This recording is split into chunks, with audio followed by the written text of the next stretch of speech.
안녕하십니까. 저는 고종환 한국자산관리 원장 겸 한양대 부동산융합대학원의 특임 교수로 있는 고종환입니다. 오늘 허가연 회장님 초청으로 함께 하게 됐는데요. 와서 처음부터 계속 들었습니다만 오늘 코주부라는 이름이 몹시 좀 상큼하고 와닿았고 공부를 좀 많이 한 계기가 된 것 같습니다. 제가 받은 주제가 1가구 1주택 부동산 투자 전략인데요. 아무래도 이제 실수요자들을 위한 그런 조언과 전략을 드리라는 그런 뜻으로 이해가 됩니다. 황관석 우리 국토연구원의 박사님이 다행히 부동산과 관련해서 상당히 촌철살인처럼 시장 변화와 전망 요인들에 대해서는 잘 정리를 해주셔서 제가 강의하는 데는 좀 중복되지 않고 조금 효율적인 강의를 할 수 있어서 다행인 것 같습니다. 소유석 대표님께서 이제 은퇴 자산 관리 얘기를 잠깐 해주셔서 일부 겹칩니다만 우리도 일본처럼 5년 이내에 노년 파산이 올 수 있다. 하류 노인 시대가 일본에 왔다. 불안한 증소한층, 대책 없는 노후 준비, 이런 얘기를 좀 할까 합니다.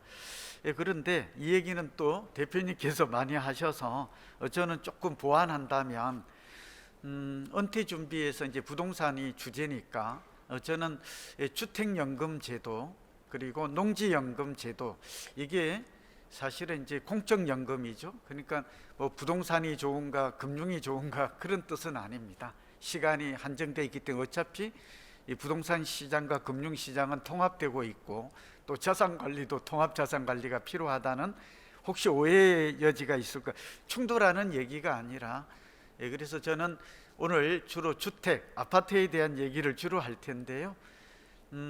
우리가 이제 개인연금, 퇴직연금은 뭐 강조해서 자세히 설명을 해 주셨으니까 우리 중산층이 한 6억 원 자금으로 할 수 있는 것 중에 하나는 주택연금, 예를 들면 나와 있습니다만 국민연금 100만 원, 제가 이제 국민연금위원을 오랫동안 하고 있는데요. 거기서 저도 보니까 국민연금은 정말 국민에게 유리한 제도입니다. 그리고 이제 주택연금은 3억 정도 있으면 한 70세, 요즘 좀 늦게까지 일하지 않습니까? 한 100만 원 정도, 농지연금 있으면 한 41만 원에서 43만 원 정도, 이렇게 한다면 소유석 대표님께서 말씀하신 한 300만 원, 여기다가 이제 다른 뭐 저는 부동산이니까 이제 개인연금, 퇴직연금 이러면 금상첨화겠죠. 네, 그런 방법이 있을 수 있다. 요지는 제가 이 노후 사람들을 만나보면 10억을 가진 분들도 노후 준비 어떻게 하나 이런 걱정을 합니다. 그런데 오늘 그런 비법들을 너무 어렵지 않은 거다, 그런 말씀을 좀 드립니다. 300만 원 정도 마련하고 은퇴한다면 노후에 100세 아니라 120세를 살아도 우리는 너무 그렇게 걱정하지 않고 준비할 수 있다. 부동산 가치와 가격과의 관계인데요. 오늘 저는 한관석 박사님이 이제 시장 변화 전망 요인에 대해서 집중했다면, 저는 앞으로 어떤 부동산을 어떤 지역에 선택할 것인가, 여기에 대한 얘기를 좀 강조하고자 합니다. 우선 우리가 부동산 공부하는 분들이나 또 부동산 투자하는 분들이 잊고 있는 게 있는데, 우리는 늘 가격 변화, 가격 변동에 관심이 많죠. 뭐 요즘은 재건축이 또 많이 오르지 않습니까? 뭐 압구정 현대나 여의도나 목동이 많이 몇 억 내지, 압구정 같은 경우에는 34평이 막 10억씩 뜁니다. 그리고 20억도 뜁니다. 이게 한 달 사이에. 어떻게 이런 일이 벌어질까, 놀랍고 또 안타깝고 아쉬운 부분인데요. 가격 이전에 가치가 존재한다는 말씀을 좀 잠깐 드리고 싶어요. 그래서 우리는 뭐 수요 공급에 의해서 가격이, 시장 가격이 결정된다, 이런 건 다 알고 계시죠. 그러나 오늘 제가 좀 드리고 싶은 말씀은 아파트, 주택으로 보면 주거 가치와 거주 가치라고도 합니다. 투자 가치, 이 두 가지가 존재한다는 것이고, 모든 재화와 모든 서비스는 사실은 사용 가치와 교환 가치가 존재한다는 것은 우리는 좀 상식적으로 알고 있지 않습니까? 이 말씀을 드리는 이유가 부동산은 생각보다 많은 가치, 특히 가치 저장 수단으로서의 부동산의 가치는 비교적 높다. 그리고 좀 안전성 면에서 좀 높은 이런 것들이 나름대로 부동산의 특히 주택, 아파트에 쏠리는 이유가 있는 것이다. 그런 말씀을 잠깐 드려요. 한 가지 꿀팁을 드리면 설명을 길게 할 수 없어서 그런데 우리가 전세 제도는 우리만 있잖아요. 전세가 유리라는 제도가 있어요. 이거 하나만 잘 기억하셔도 여러분 앞으로 ABC 아파트 중에서 선택하는 새로운 기준이 될 수 있습니다. 무슨 말일까요? 분자는 매매 가격, 분모는 매매 가격이고 분자는 전세 가격이 되잖아요. 전세가율이.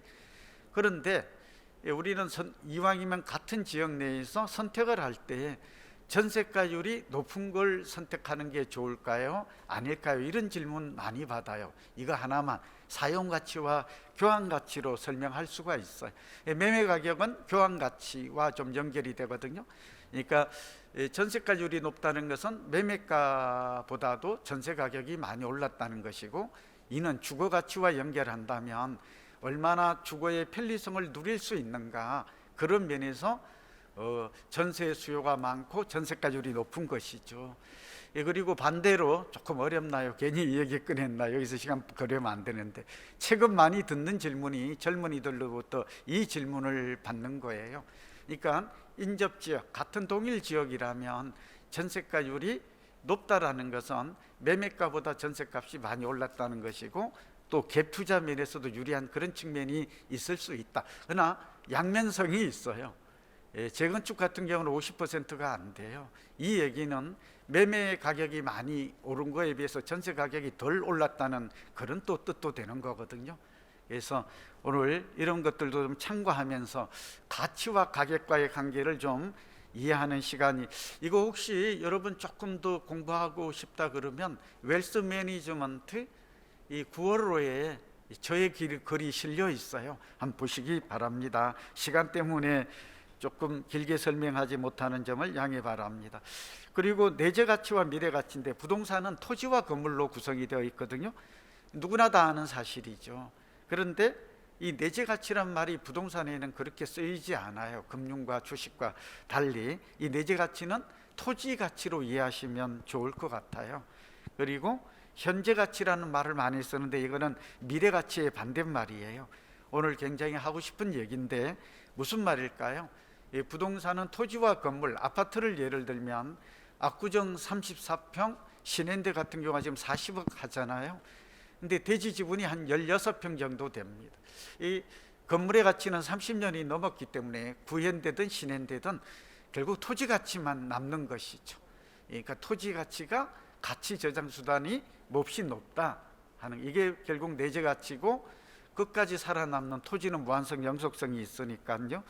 그래서 사실은 아파트를 살 때 두 가지를 봐야 합니다. 토지 가치, 이 건물을 감가상각한 후에 토지 가치가 높은 것들이 좀 유리하다라는 말씀을 좀 드릴 수가 있는 것이죠. 좀 이해가 되셨나요? 네, 그래서 이걸 잘 활용하면 저평가 고평가의 기준이 됩니다. 중요한데 10월호에도 아마 이와 같은 내용들이 더 추가해서 나갈 테니까 웰스 매니지먼트를 꼭 한번, 제가 지난호부터 쓰고 있습니다만 좀 시간 제한상 그렇게. 그리고 또 하나, 제가 살집 팔집 책이 나왔습니다. 홍보하려는 건 아니고 조금 내용이 어려운데 더 깊은 설명이 필요하다고 하시는 분은 저의 책을 좀 참고해 주시는 것도 도움이 될 것 같아요. 여러분, 또 하나는 미래 가치인데요, 지역의 미래 성장 잠재력을 의미하는데, 지금 현재 역세권이다 이런 것은 가격의 90% 이상 반영이 돼 있어요. 그래서 신설 역세권, 대표적인 게 뭐죠? 요즘 경기도가 많이 올라요. 오르는 이유 중에는 GTX, A, B, C, D, 신안산성 이런 새로운 교통망이 들어오는 거거든요. 그러니까 이왕이면 서울을 예를 들면 대표적인 곳이 삼성동 잠실과 청량리와 이런 것들을 꼽을 수가 있을 것 같아요. 시간이 또 지나갔군요. 자, 여러분, 그런 것들을, 미래 가치는 성장 지역인데요, 인구와 소득과 인프라와 행정, 이게 4대 성장 지표 좀 기억해 주십시오. 이거 무슨 얘기일까요? 황 박사님도 설명하셨지만 인구 증가, 소득 증가 요인이죠. 인프라, 교통이나 문화나 산업이나 상업, 커머스, 이런 또 행정계획, 재건축, 재개발이 대표적인데요. 하여튼 내재 가치와 미래 가치가 높은 그런 부동산이 투자 가치가 높다. 땅값이 오르면 집값이 오른다. 전세 가격이 오르면 집값이, 전세 가격이 임대료니까 그런 말을 드립니다.